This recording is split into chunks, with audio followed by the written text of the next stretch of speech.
Welcome to Idaho, a state which prides itself on vast areas of public access for anglers. We're talking more than 30 million acres of public land statewide.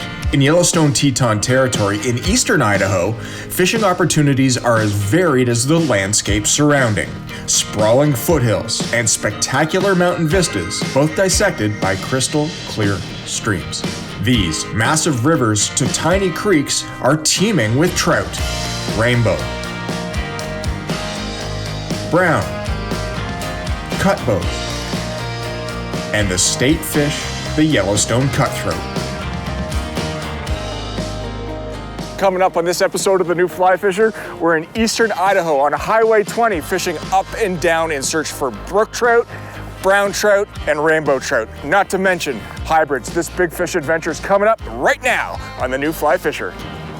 Yes!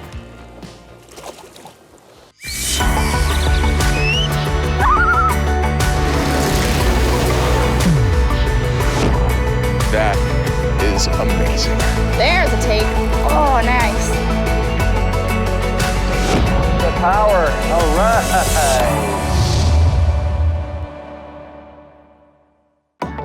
The New Fly Fisher is supported by Visit Idaho, Yellowstone Teton Territory, Orvis Fly Fishing, Trout Unlimited, Rio Products, Oscar Blues Brewery, Global Rescue, Adipose Boatworks, WeatherTech Canada. Yellowstone Teton Territory is angler's paradise, spanning in the north from Island Park, Idaho near the Montana border, south to Idaho Falls. The area consists of fantastic opportunities to target multi-species trout on famous rivers. These rivers are all accessed by one common artery, Highway 20. Highway 20 gives anglers the access to world-famous waters such as the Teton River, the Snake River's Henry's Fork and South Fork, as well as many others well off the beaten path. It's not all about the rushing water. There are still water angling opportunities in Yellowstone Teton Territory as well. One famous lake is located just off Highway 20, shy of the Montana border, and is in the small town of Island Park. Island Park is home to Drift, Fly Shop, and Lodge, and of equal importance, Henry's Lake. We are joined by Stillwater fly fishing guru Phil Rowley and guided by expert local Kevin Skendor.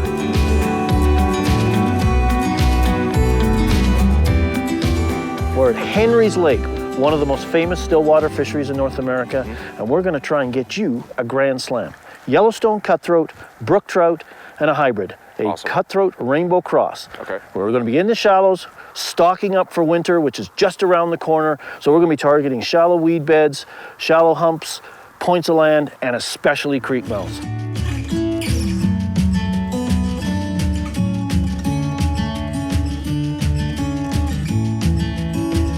Oh, fish.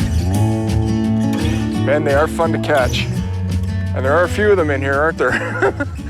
Is that a cutthroat? I think it's cutthroat. Cutty. That's a good one. Holy crap. You want to come to Idaho? Catch big cutthroat? Henry's Lake is the place to come. Look at that. Look at the teeth on it. What a great fish. Thank you much. Well, buddy.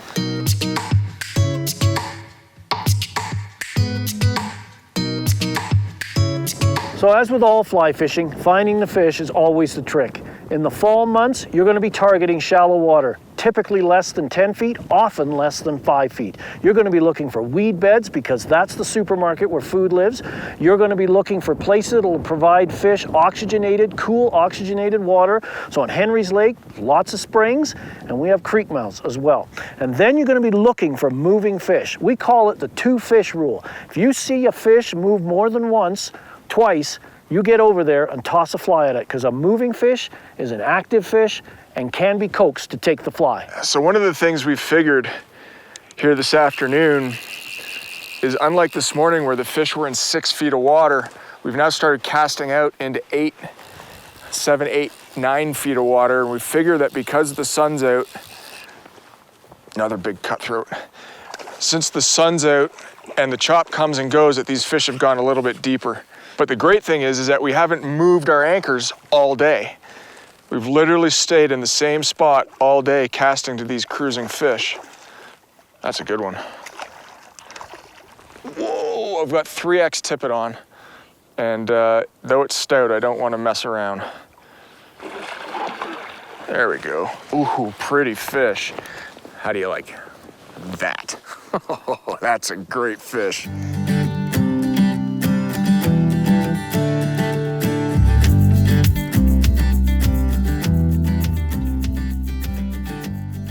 Flipping it back, just making that fly move. That indicator just plunged. Not sure what we got yet. We've got the chance of big hybrid, which is a cut rainbow cross, pure Yellowstone cutthroat, or a brookie. So we're just fishing, got a balanced minnow on. I've got a small micro leech above that too, about 4 feet down, so we're a foot or so off the bottom. And just letting that wave action dance the fly, and it looks like he ate the minnow. Not sure what he is yet, but he's fighting pretty good. He looks like a hybrid. You got that nice chop to get the fly animated, but I gave it a little strip and boom, under she went. Yeehaw. Look at that. Thank you, Kim. Grab that fish. Beautiful. It's got that balanced minnow right in the snout. Look at that little cut marks under his chin, but a beautiful, beautiful Henry's Lake hybrid. These get big here. 10, 15 pounds. Huge fish. Let's give him a drink. There he goes. I'm on. This is just lights out. We are definitely picking out what the pattern is for these fish, and it's all about speed. Speed is what you need here this afternoon for these cutties, hybrids, and brook trout. The faster you are, it seems, the more reactive they are. That's a brook trout too. I love brook trout. I think brook trout are probably one of my most favorite freshwater fish to catch. The places they take you, the people you meet, the colors of them, it's just amazing. And they brought us to Idaho to be able to meet guys like that. Flies out. Just a fantastic fat brook trout.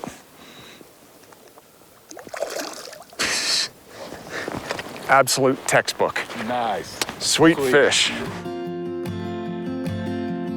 So Mark took that fish right at the end of the cast, and that's very common when you're stripping flies on lakes because the fish lock onto that fly, they follow it, and as you raise the rod at the end of the cast, you cause two things. That fly accelerates and it changes direction, and that triggers that following fish into striking because he thinks that fly's getting away from him. So you can use a technique at the end of every retrieve we call the hang. Just a slow rod raise like you're going into a roll cast, pause that fly for a second, and let that fish take the fly that he's been following.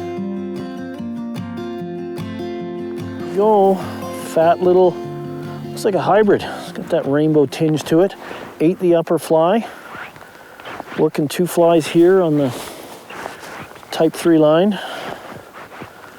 Purple on the bottom and more of a darker black. Darker colors seem to be prevailing, so if one is good, two is better. You think the weather has anything to do with this, Phil? Yeah, I'm a big believer that just prior to, some bad weather coming in, it's almost like the fish sense the change and strap the feed bag on so they've got enough sustenance to get them through the transition. It's that period of change that they're not too thrilled about, so they maybe cease feeding for a while, but that's actually a beautiful little cut through. Or is that a hybrid? A hybrid. That is a hybrid. It's hard to tell sometimes, but just beautiful fish. So we'll let him go. Off he goes. I think we got ourselves a good one here, people. It's just under the boat. Yeah, it's a good fish. This might be the best hybrid I've caught all week.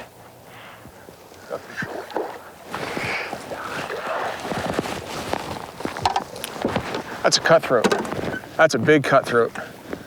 Of that fish. That's a beautiful cutty. Wow. Fantastic.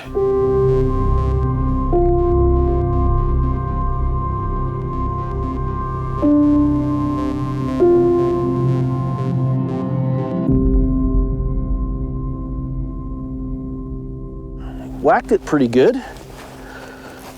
Feels bigger. Now, it could have just buried in the weeds too, but when it took the fly, it was a solid thump. And took it on the paws. I've been using quick strips with pauses, 3 to 4 inch strips, and the fly was just falling and it just zipped out of my hands. Henry's is known for big hybrids in excess of 10 pounds, even 15 pounds. So we've been hoping for something at least half of that. Oh my Lord. Scooper, my friend. Look at that thing. Holy smokes. That's why you come to Idaho. That's Henry's Lake, one of the few places in North America that you can have the chance to do battle with something like this. The stories this fish could tell, the food it's eaten. It's spectacular. This has made my trip and my year so far on lakes. This is why you fish the fall, because these tanks come out to play.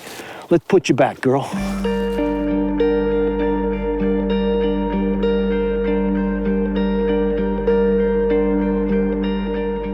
Driving south on Highway 20 from Island Park towards Idaho Falls, you come across the potato town of Ashton. Also home to Three Rivers Ranch. Three Rivers Ranch is located at the confluence of the Warm River and Robinson's Creek. Warm River has a unique fishery accessible via short drive from the lodge, and the best part, it's a walk and wade. Local guide BJ Gerhardt is dialed into the fishery all around the area. PJ, are we still in Idaho? We are still in Idaho. This looks crazy. I mean, it looks like we're in a high mountain rocky stream, but not at all. Yeah, this is Warm River, and it's closer to the headwaters, and it's just a spring creek that comes right out of the side of a mountain. The water's crystal clear, and it's a great fishery. I mean, it's just a gem that, oh my gosh, that not too many people utilize. You know, this is a walk and wade too, which is unique for the area. There's a lot to do, but to have such easy access to such a pristine river, what are we gonna catch? We're gonna catch rainbows, brown trout. There's 2 species of browns. One is the kind of common German brown, and the other is the Lockhaven brown, which is from the Isles. So it has fewer spots, doesn't grow as big, but gorgeous red spots to it. They're a lot larger. Okay, so I'm gonna climb down. Do you wanna spot fish from up here, or do you wanna come down with? I might spot up here just to start. Okay. And then I'll come down and help. Awesome. Help you show a couple different little spots. Okay, perfect. So. There's 3 of them out there now on that other rock out there. There goes a couple over with them.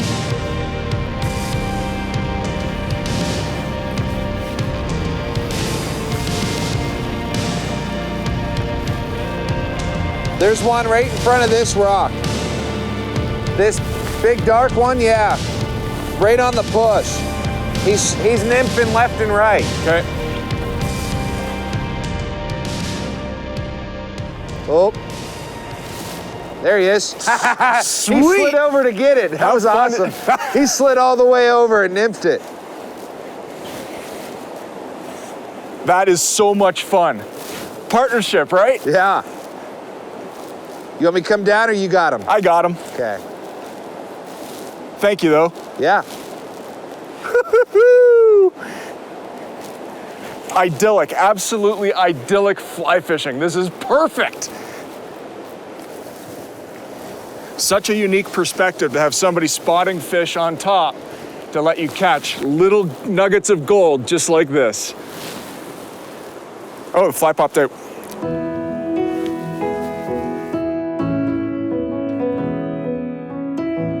I don't see these ones here anymore.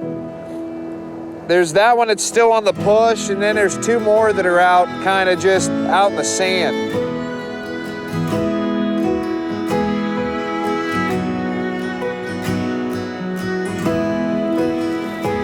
There he is. Sweet. That's that one behind the rock. Oh, is he stuck? Oh, you got him, you got him. Oh, it's a brown. Yep. He ate the bottom fly. So what I'm doing is casting upstream and putting a big mend in the line to drive those flies down deep to where these fish are, and then keeping a keen eye on the dry fly, on the chubby, to see if there's any movement. Slight movement on this one, sweet fish.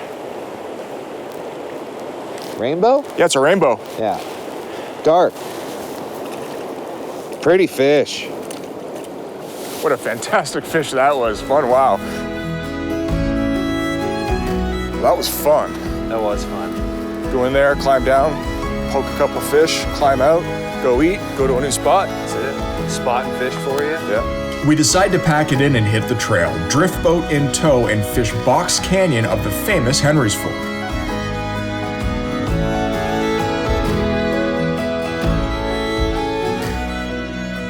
This canyon section is dammed at the inflow of the river with the downstream natural barrier to migration at Mesa Falls. This means that you'll only find rainbow trout here. And today we find all our fish in the push hydraulic in front of rocks. Go get a little farther over.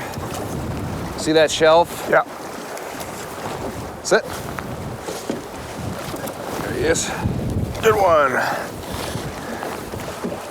Right on that seam, hey? Yeah. Oh, nice rainbow. BJ, you put on a dry dropper system here. What are the two low bottom flies, droppers? Bottom fly is, one is a jig head pheasant tail, size 16. Yep. And the back one is what they call twisted mayfly. Okay. Both are trying to imitate the blue wings. Okay. Henry's Fork rainbow. And they're all wild fish, right? Yeah, all wild fish here. There he is.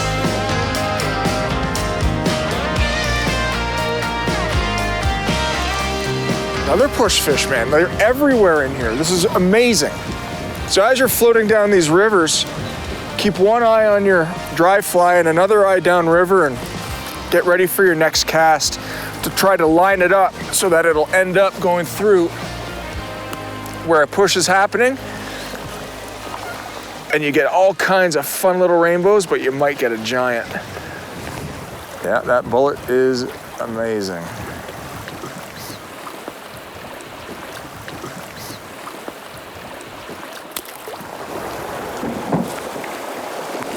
I was off a push. You know, it's amazing to see where fish will locate with respect to a gravel bed or a boulder pool. Take a look at this animation to see exactly where these rainbows are living. As water rushes downstream in a river system, the contours and physical makeup of the river create suitable pockets of less current resistance. These places are key holding spots for fish. One of the most overlooked areas to find trout is directly in front of rocks or boulders. As the water comes in contact with a piece of structure, it basically comes to a direct stop before it peels left, right, over, or under the structure. This is called a hydrocushion and is a very comfortable place for fish to lay effortlessly, awaiting food to drift by. So there you have it. Anytime you have a boulder field that has a ton of rock structure in it, don't discount the front of those rocks, because that's where oftentimes it's easiest for these fish to hang out and feed. Nice fish.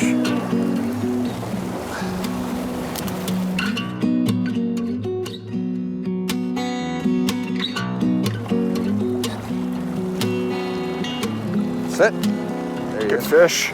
That's a good one. It is a good one. On the push. On the push. You know, there are 6,000 fish per mile here on the upper Henry's Fork. But the good thing is that you can catch a ton of them. A lot of them may not be giants, but you do have the opportunity to lock horns with a true big rainbow trout, just like we've got here.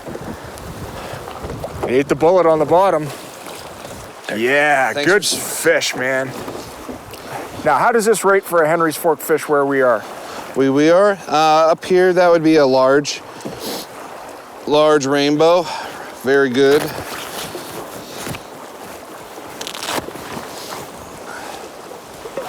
Fat.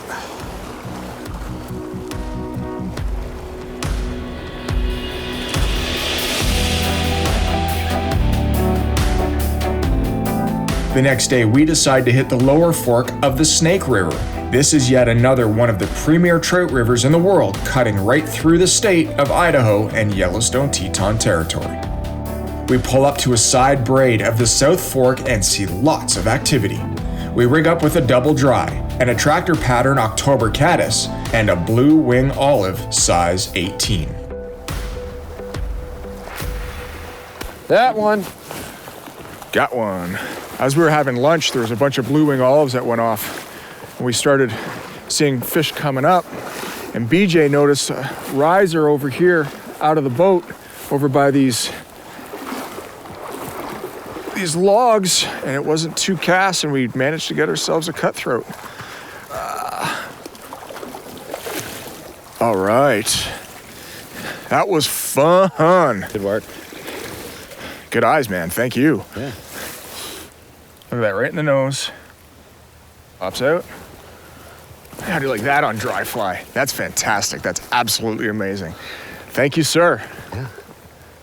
Want to shake your hand with a fly? Got him. Ooh, sweet. That is so much fun.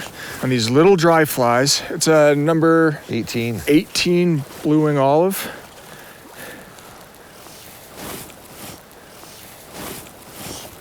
Brownie. It's a brown trout. Yeah. So that's one of the fun things that, what happened today is, BJ, we started on streamers. It just wasn't working out. But then the bugs started coming off. Not a huge hatch, but one that we were able to see some fish come up. Mm-hmm. And you know what? It's not a giant, but you play with these all day long. It's so fun. See ya. Right back home he goes.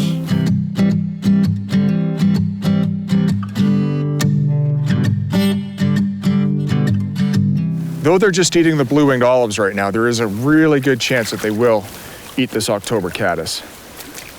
The only big bug on the system right now at this time of year, and they are looking to fatten up for wintertime, so that's going to be money. Cutthroat mix. Thanks for the handshake. It's so fun.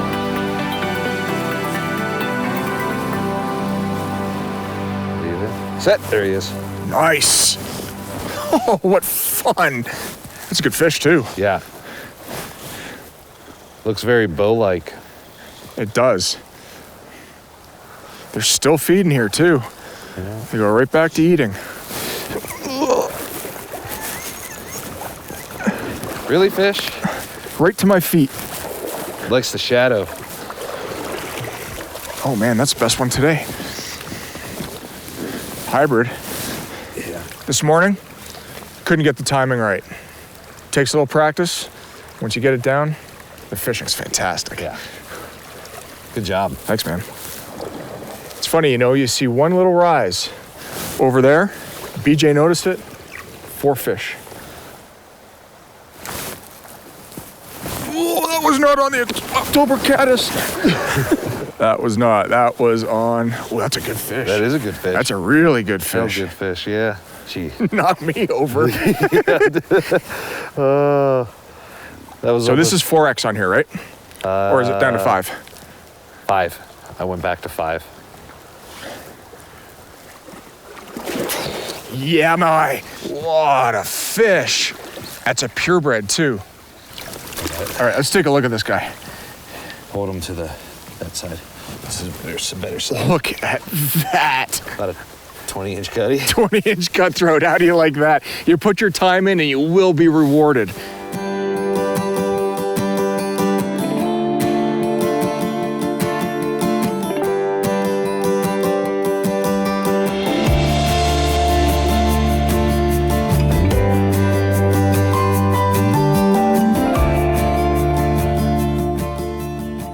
Equipment used for this Yellowstone Teton Highway 20 adventure is as follows.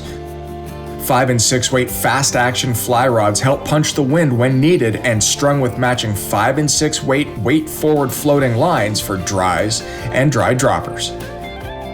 Leader material was 9-foot 3x tapered leader with 4 and 5x tippet depending on the size of the dry fly.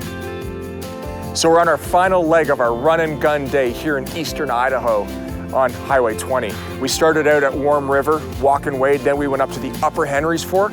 Now we're on the lower Henry's Fork looking for big browns and rainbows. We're gonna start out throwing streamers, and if the wind dies down, we might be able to throw some dries. My fingers are not crossed. Streamer time, we're gonna do it. That's a good one. Good one, came out of that little hole in there. Nice.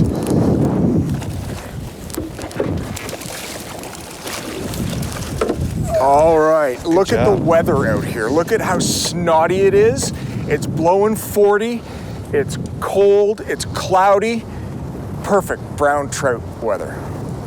Yeah, with this front coming in, it's blowing these clouds in, and that's where the wind's coming from. It's supposed to get really cold and snowy tomorrow, and even tonight, and it's got these big fish on the prow to hunt.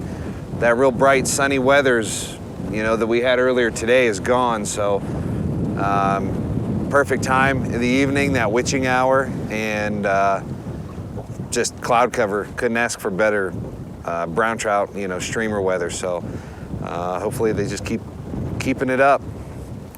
When the weather turns sour, that's brown trout time. Don't be afraid, layer up, stay warm, and get out there and catch these big Idaho giants. So when you cast it out there, mend it before you strip it. Up or down? Up. Let it time to sink a bit. Well, that and it gets it straight on. Yeah. There's a good fish. Great tip, BJ, thank you. Yep. Now, I really appreciate what BJ's doing right now because he's actually keeping me at a distance where I'm capable of casting in this nasty wind away from the bank. So I don't have a lot of line out that I have to deal with and negotiate. This is a great brown. So in keeping that out there, I can place the cast. I don't have to worry too much about line management. And then on this last cast, he said, you know what, just give it a little mend up and see what you can do. Oh, nice fish. Look at that. Woohoo! Oh, that's a fantastic brown. Oh my goodness, that's the biggest one of the week. What a fish, BJ. Oh my gosh. Look at the blue on his cheek. Yeah, it's not even teal, it's blue. He's looking at me. He is. So the reason you caught that fish, Mark, was that when as soon as you casted it out there, you gave it an upriver mend, which caused that streamer to come parallel to you and swim cross current instead of flying downriver, which is like a baseball player trying to hit a 90-mile-per-hour fastball, which is very difficult.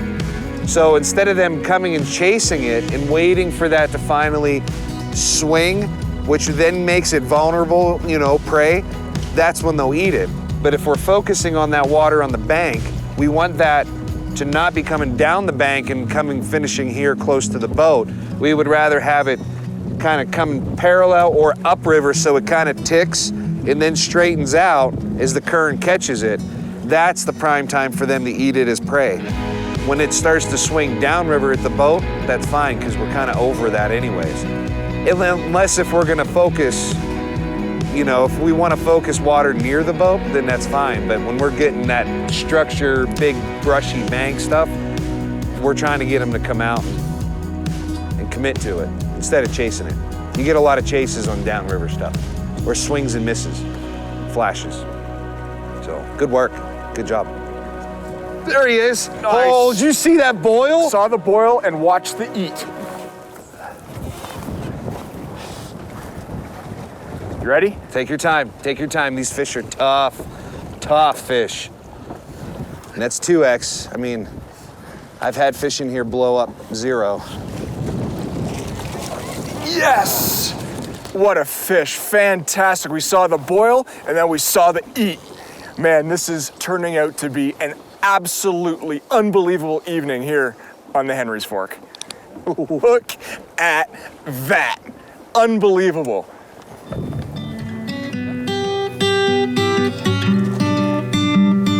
And when people fish streamers, you know, like doing that whole downriver stuff, and I mean, you're fishing a straight line. You want to give the action of moving up and down and around. Because if you ever watch fish, when they get spooked out or they leave, they kind of go in a straight line, but they wobble a little bit, across current. Fish. Oh, another good brown. Are you kidding me? Oh, it's a rainbow. Yeah. Sweet. Head up, slide, back. There you go. All right, look at that. Look at the colors on that fish. 11th hour heroics. Our final day here in Idaho. And it's lit right up. Yeah. Just like that rainbow. Yep. Well, that about does it for this Highway 20 ride in Yellowstone Teton Territory, eastern Idaho. What an adventure. I'd like to thank Three Rivers Ranch in Warm River, Idaho, Drift Lodge and Fly Shop in Island Park, and of course, Yellowstone Teton Territory for everything. Remember, adventure is out there. All you need to do is go and find it, and what better way than to do it with a fly rod in your hand. For more in our series, check us out at www.thenewflyfisher.com. From everyone here at The New Fly Fisher, my name is Mark Melnyk. Thanks for watching, and hopefully we'll see you soon on the rivers of Highway 20 in Yellowstone Teton Territory. The New Fly Fisher is supported by Visit Idaho, Yellowstone Teton Territory, Orvis Fly Fishing, Trout Unlimited, Rio Products, Oscar Blues Brewery, Global Rescue, Adipose Boatworks, WeatherTech Canada.